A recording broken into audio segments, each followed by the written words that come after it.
മൈക്കിളിന് ഷൂസിന്റെ കടയാണ്. എന്നാൽ മൈക്കിൾ ഉണ്ടാക്കുന്ന ഷൂസുകൾക്കെല്ലാം ഒരു പ്രത്യേകതയുണ്ട്, അവയ്ക്ക് ജീവനുണ്ട്.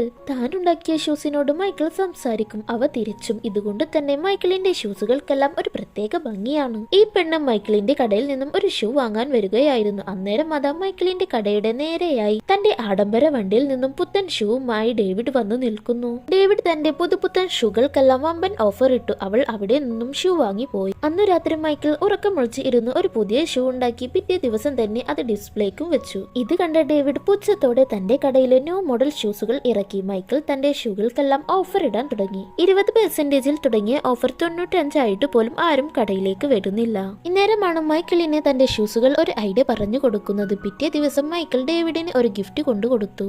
എന്താണെന്ന് ഡേവിഡ് തുറന്നു നോക്കുമ്പോൾ ഒരു പുതുപുത്തൻ ഷൂ. അപ്പോൾ തന്നെ ഡേവിഡ് അത് തന്റെ കാലിലിട്ടു.